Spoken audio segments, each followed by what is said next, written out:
So, Dr. Gruder, I'm so happy to have you here to talk with me about, about the future of humanity, about the future of our world, and where we going towards. Because there's a lot of people, of course, worldwide who are fearful, scared, who don't know what is a lot of uncertainty.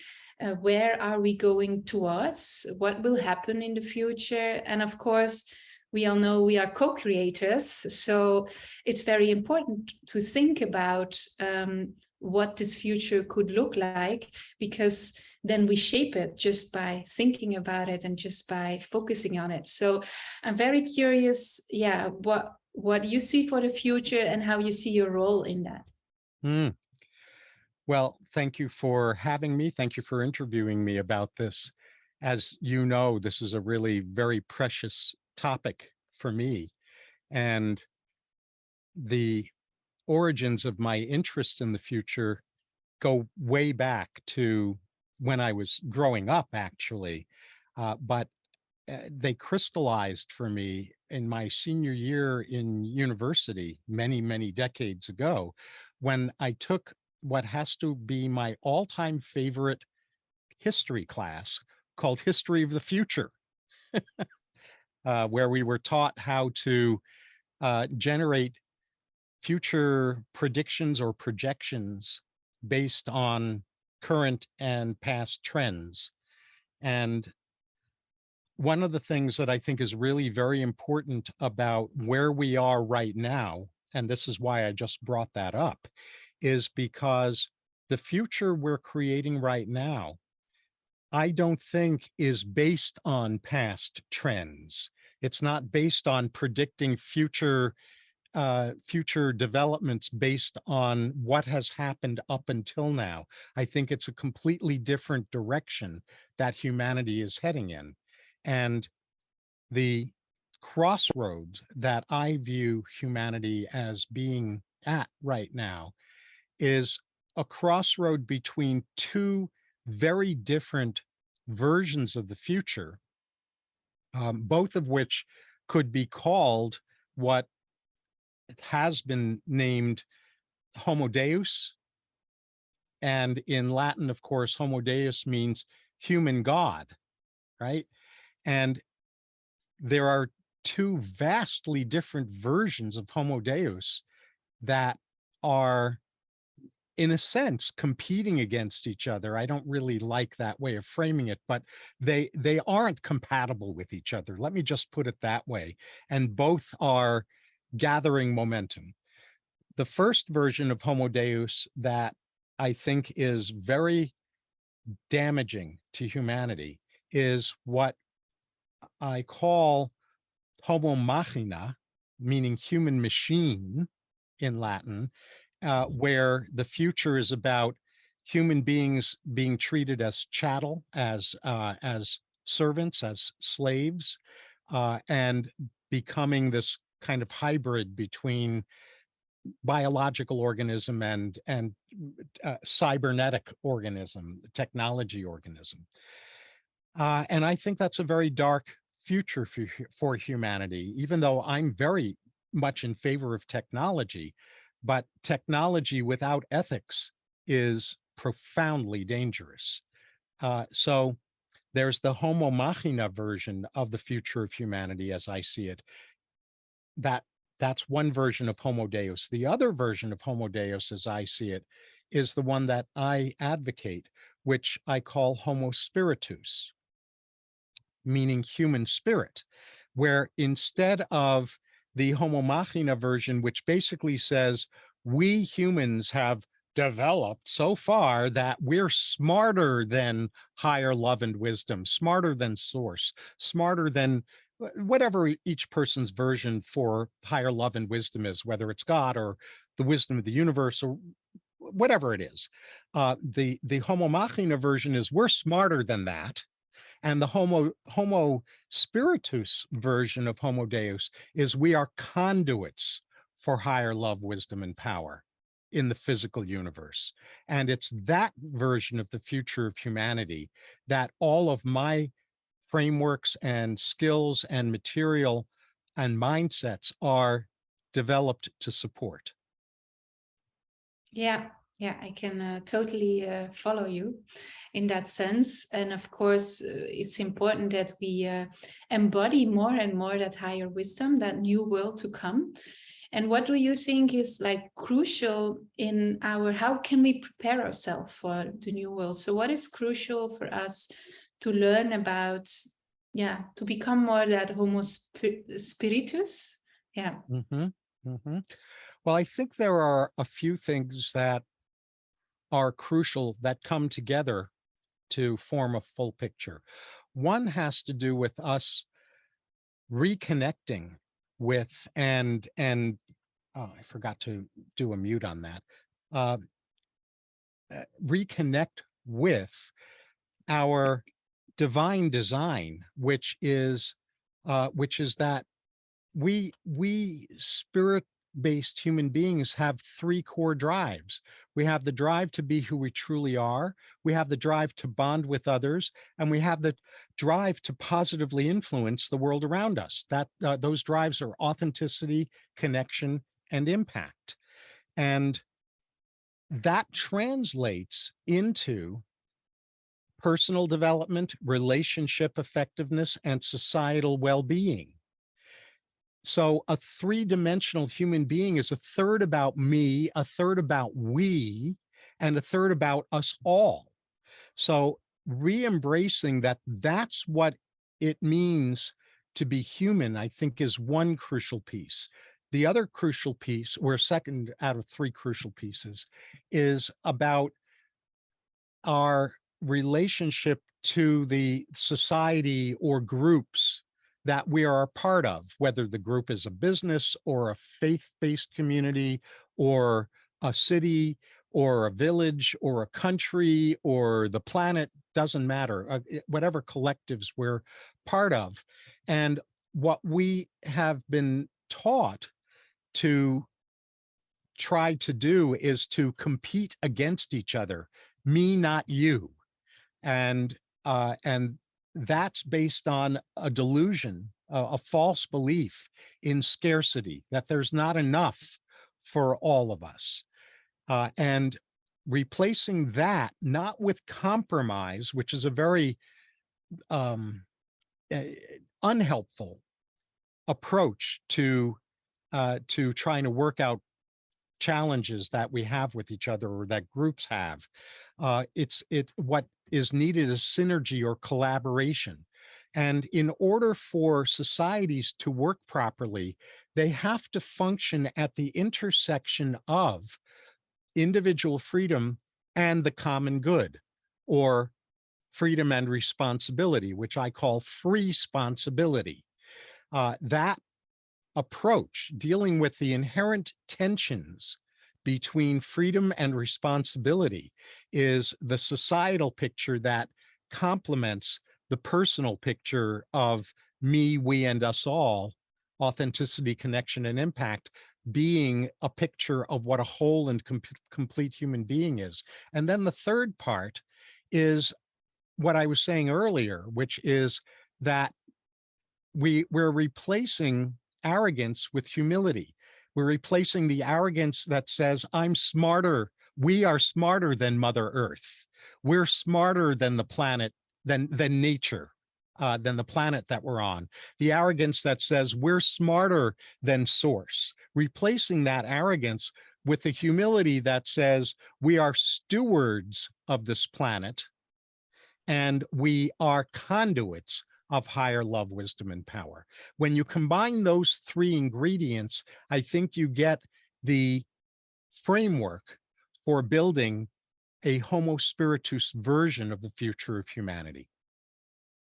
Yeah, so this means a Homo spiritus version is not like that a few people are that, but you really mean like that whole humanity embodies this new version, isn't it?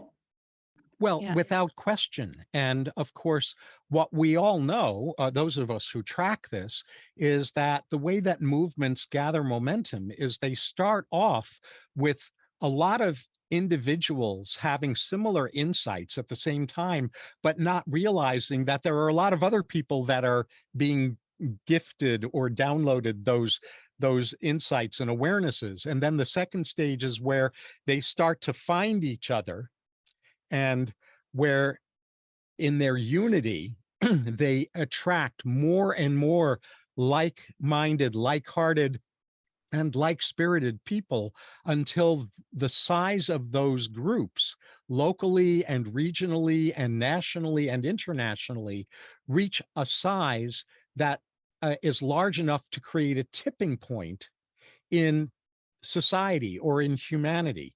And all of the research that's been done on this indicates, depending on the study, indicates that that's necessary for that tipping point to happen in the collective is between 10 and 20% of people uniting.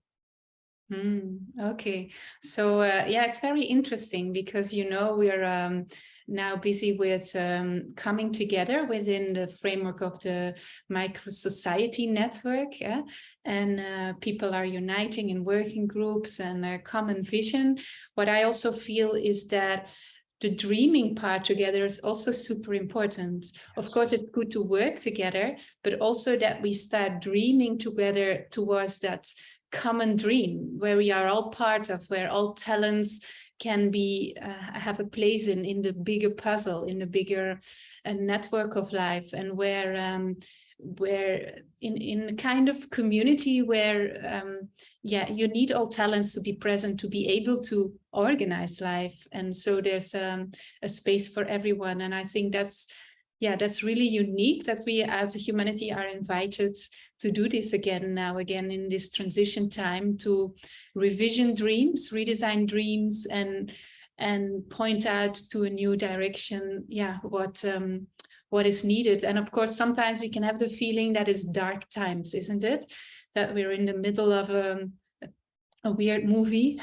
I think a lot of people had that feeling during lockdown, that they were in a very dark movie, and this is like, oh, but we only saw movies about that cannot be life, but we're in the middle of it, isn't it? And I know you have some special visions about that story of the fairy tale, what we are living. Maybe you can explain a little bit how you see what needs to bring that movement more forward to create that transition for humanity. Sure. Well, one piece of what I see is the wisdom that Martin Luther King had when he supercharged the effectiveness and the embrace of the civil rights movement in the 1960s. His famous speech was, "I have a dream," not "I have a plan." Yeah, I agree. And the reason, of course, he was wise enough to realize that people shouldn't and won't stand behind a plan until they first have decided that they embrace the dream. So it's a sequencing issue. The dream comes before the plan. The vision comes before a strategy, comes before tactics, right? And that's really important sequencing to recognize, because where I've seen a lot of movements and a lot of businesses fall apart is because they focused on tactical implementation before they had a coherent dream and a strategy. So because tactics are supposed to be in service to the strategy, which is in service to the dream. So I think what you're talking about in terms of dreaming together, I can't emphasize enough the importance of your wisdom, your understanding about that. So I think that's one part that's very, very important. I think another part that's important has to do with our own mindsets as light offerers, light facilitators in the future, which is that, yes, we must pay attention to the dark things, the sinister things, the Homo Homo machina things that are going on. Because if we don't know what we're dealing with, then we're at a disadvantage. It's the know thy enemy kind of thing, except I don't like to think of those people as enemies because I actually think of them differently from that. But so we need to know that, but from a mindset and heart set and spirit set point of view, we need to not be swallowed by the negativity and the learned helplessness that most people have been swallowed up by. The notion that all these horrible things are happening, so we really can't change anything. That's really harmful to the development of this kind of movement for an enlightened, and elevated, a spiritual future for humanity. And so we need to learn how to bulletproof ourselves against being poisoned by what we see is going on. So that mindset piece is very, very important to move forward. And then I think the other piece that's important is to remember that the people who have been duped, there are well-intended people who have been hijacked, and then there are sinister people that are doing the hijacking. But all of those people are unknowingly playing a sacred role in the evolution of humanity, because they are the ones that are creating the level of dysfunction, deterioration, and friction that is causing more and more people to wake up. So, the old saying from the Bible, forgive them, they know not what they do. I would take that a step further. Love them, they know not what they do. And loving them doesn't mean tolerating the unacceptable. It means intervening with the unacceptable from a place of love, not from a place of vengeance or hatred or attack. They are playing an important role in irritating humanity into growing up. There's an old saying that I've never been able to find the source for. I came in contact with this decades ago, which is mostly people change not because they see the light, but because they feel the heat. Well, those people are creating the heat that's going to cause humanity to change. So I think that's really important for those of us who are involved in the transformation process for humanity and for the world. Yeah, I couldn't more agree. And of course, we could also see it as the process of a butterfly, from a caterpillar to a butterfly. We have this cocoon phase, the friction, the limitations, and then at a certain point, it's limiting so much that you want to break free. And that's what we need as a whole, a collective consciousness. Of course, there's now already people who want to break free or are breaking free. But of course, as you already explained, we need a tipping point. So there's more people to unite, and there's more people who need to move forward in that same direction to creating that tipping point. But it's clear that we're moving towards it, but sometimes it's, of course, you can be distracted by the things around you. How do they say it in Eastern? The 1,001 things around you. Right. Which can distract you from purpose. What is really happening. Yes. And of course, we both have this common affinity with fairy tales. Yes. Isn't it that we're living in a fairy tale now? Well, we've always been living in a fairy tale. Without knowing it. We've been living in mythology and fairy tale because those forms of literature and movies and television that revolve around fairy tales and mythology are capturing poetically the dynamics of humanity that are very hard to describe in a linear, logical way. And so, the fairy tale, in a sense, at the fairy tale level, we've got the evil character in the fairy tale that is threatening to take over, or who has already taken over the realm, right? And in a fairy tale, someone comes along and wakes up a particular character in the fairy tale who, when they are awakened, things start to shift. Yeah. So that's the fairy tale that we're living right now. Yeah. So yeah. And who will be the one who creates the shifts? That's part of what's different, I think, at this point in humanity. Up until now, there have been individuals who have created shifts.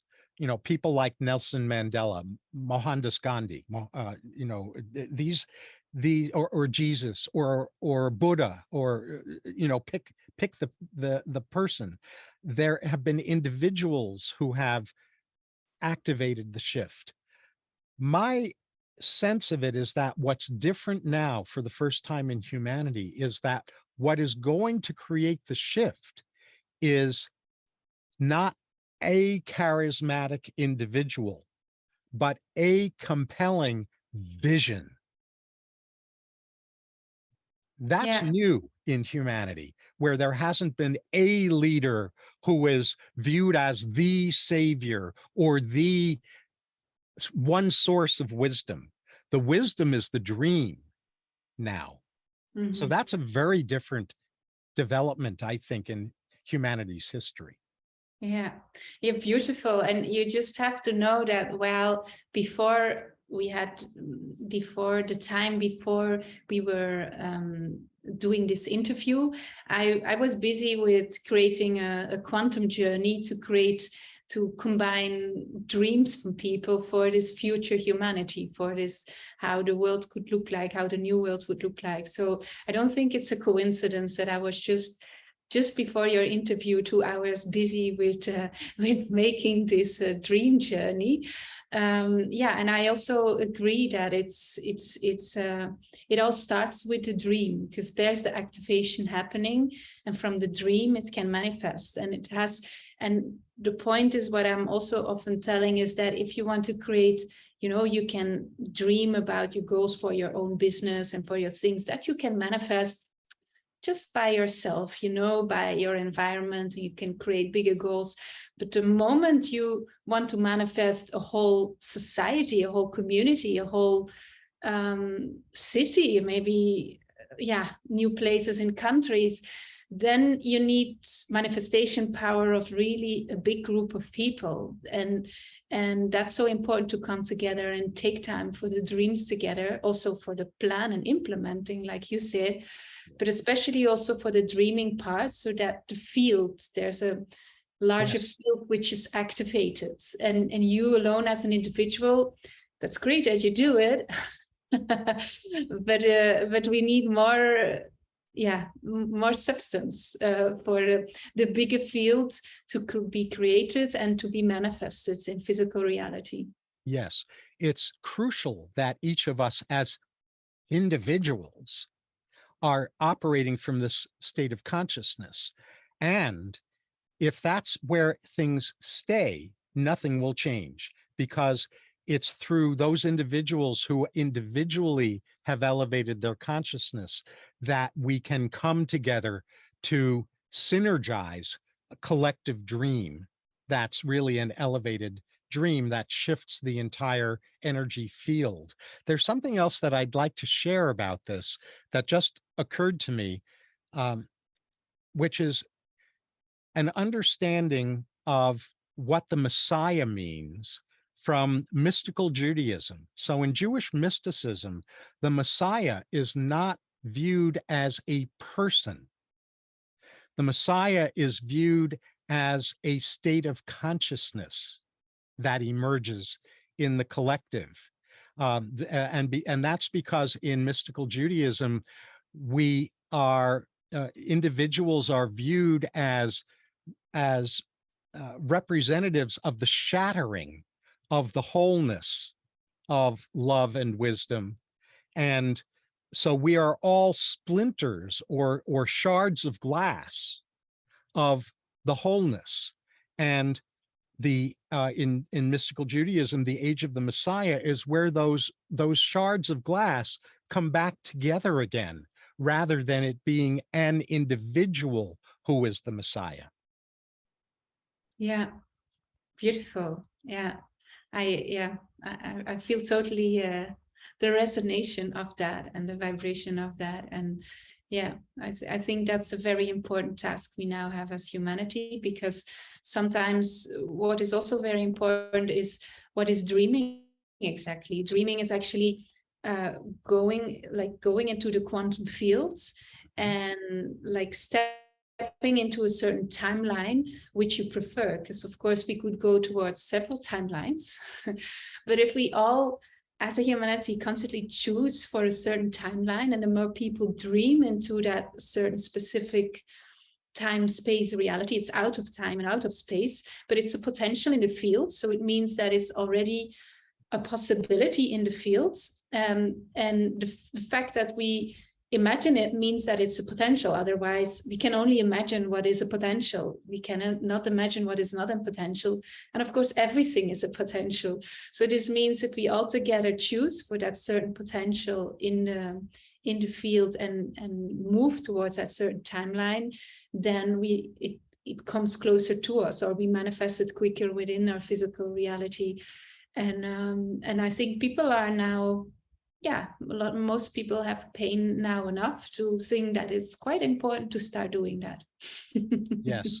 And what you're talking about right now, for those of us, for those who are watching this video, who are more energy oriented or spiritually or mystically oriented, this is perfect. And for those who are more science oriented, this is perfect too, because what you're really putting into words is one of the fundamental principles of quantum physics, of quantum mechanics, which is everything exists as a potential, and it only shows up in whatever form it shows up as a result of the observer doing the observing. So if we as observers of potential are observing a version of humanity's future that is whatever, it doesn't matter what you call it, but is what I've been calling Homo spiritus, then that is the potential that gets to be observed and expressed. And if we're observing potential from the Homo machina point of view, then it's that version of humanity's future, that potential that gets to be expressed. It's not like there's something out there that is going to oppress us. We're the inventors by virtue of how we observe potentials. So what you're talking about, which I really am speaking up about this right now because I want to underline it, is the integration, the intersection between what is truly understood in physics today, in science today, and mysticism. Mm-hmm. Yeah. Yeah. And what you are also saying is that you have those two choices nowadays, or you constantly choose towards that certain timeline you choose. But if you don't choose, there will be a choice for you made. And that's mean that, so we don't really have a choice. We have a choice. We have a choice to constantly choose. And if we don't do that, then there will be a line where we probably will be drawn into until the moment we decide it's enough.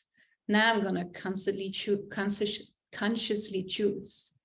Yes, and that's the word that's crucial. Consciously choose, because we are always choosing. We're either choosing through abdicating or giving up our power, because that's a choice, or we're choosing to consciously make choices, both of those are choices. It's not like we're victims. We're sovereigns of our own lives, and as conduits for higher love and wisdom. The choice is always ours, including the choice about whether we're going to allow choices to seem to be made for us, or if we are going to be the active conscious choice maker. Mm-hmm.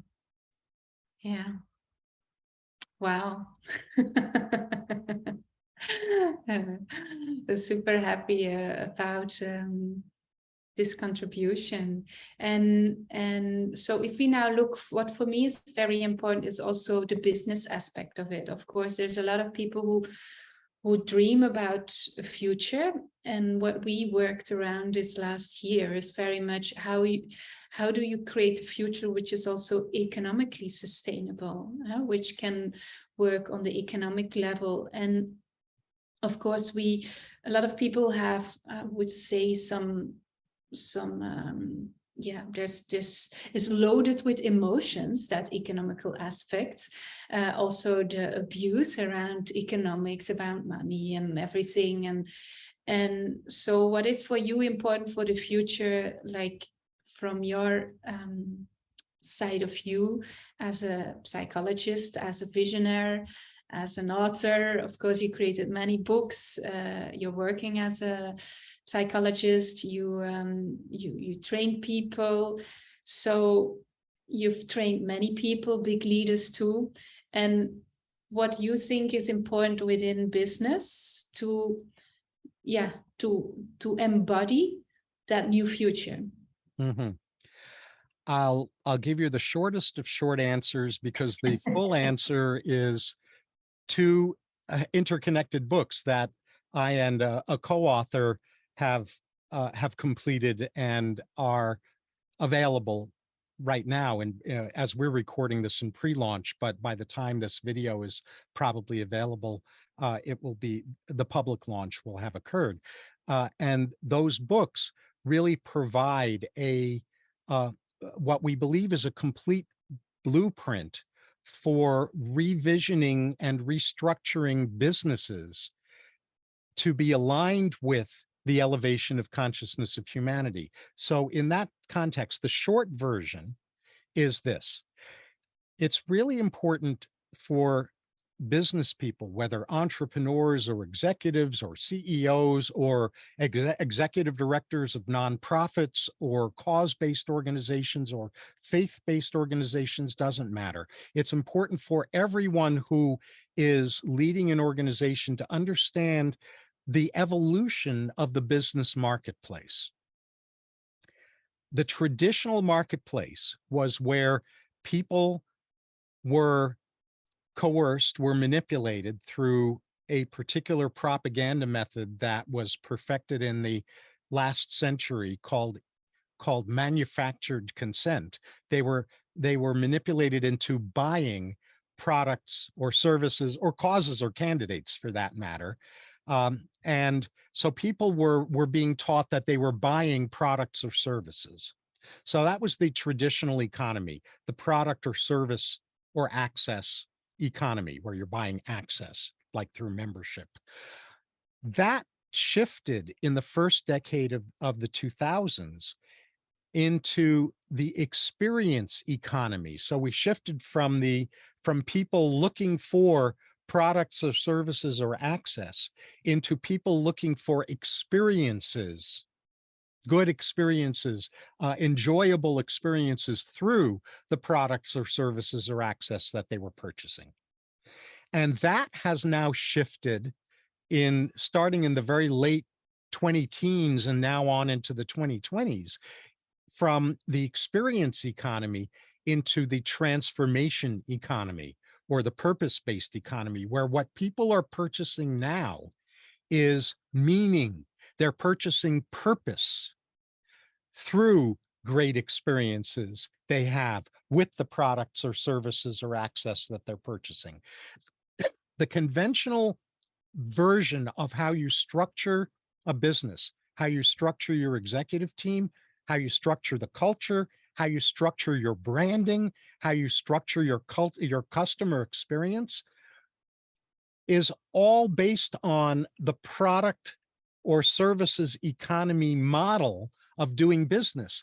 And that model is not compatible with what is required for profitable, sustainable, socially responsible business in the transformation economy. We have to completely transform our mindset, our skill set, our habit set with how we do business, how we construct and enact business, so that it is supportive of thriving in the transformation economy and in the economy that will come after the transformation economy, which is called, well, we don't know what the public is going to embrace the name yet because it hasn't emerged yet, but I suspect it's either going to be called the transcendent economy or the source economy. Source meaning higher love and wisdom. That's to come. The model that is going to work, that is working well in helping transformation economy businesses flourish, is a model that will also help transcendent or source economy businesses flourish. So it's completely quantum change in how business executive structure, culture structure, branding, and customer experience is needing to occur in the transformation economy and beyond. Yeah. Wow. And what if people say, yeah, I don't have anything with business? Because sometimes people say, I want to work on the micro societies and co-create with that, but that business aspect, I don't feel anything for it. For me, it's often, I feel like, yeah, I think for the future that we all need to embody some new entrepreneurial skills, because we really will have to co-create together, and we cannot say, oh, the government will organize that, or these businesses will organize that. We have to take that into our hands and to embody more of that skill set. I'm curious about your opinion about what we will need for the future. It's the exact same set of skills that I was just referring to. That different framing is necessary for the transcendent economy, period, meaning whether we're a larger business or a solopreneur or a small business entrepreneur, or whether we are cause-based or a nonprofit or a government agency. It's all the same mindset, heart set, and spirit set that are surrounded by the necessary skills and procedures for turning that dream or that vision into results. Yeah, what's been mapped out applies across the boards. Mm-hmm. Yeah. So we have a lot of work to do, isn't it? Well, we would have a lot of work to do no matter what. So yeah, if we have a true. lot of work to do anyway, we might as well focus our work attention on elevating humanity. Yeah, I agree. That I think that will create the most joy for you and your loved ones and everybody around you, isn't it? That's how it looks to me. Yeah. Yeah. Okay, thank you so much. This is such an elevating talk together with you, and I really think it's also the beautiful introduction about invitation for dreaming together. So I will also put the link to go to the Dream Journey Micro Society link, that you can enjoy it. And at the same time, also, I would really invite you to read the new books that David, Dr. Gruder, has developed, and together with a co-author. And and I think you also do some podcasts, isn't it? Yes. Well, I do a couple of podcasts as well. One is for businesses and one is for individual kind of inoculation against being poisoned by the propaganda. And that podcast is called The One Thing. The other podcast is called Boosting Business Value. And the books that I was referring to and that you just referred to are called The Nimble C-Suite and The Nimble Company. Okay, that's good. So I will put a link for those books also in the description below the video. And yeah, I'm so happy to have you welcomed here in this talk, this Micro Society Network talk. And I'm sure we'll co-create many new things for the future. Yes. We are already busy doing that. So thank you so much. And I look forward to the next step. Yes, me too. And bless you for helping to birth and catalyze the Micro Society project. Thank you.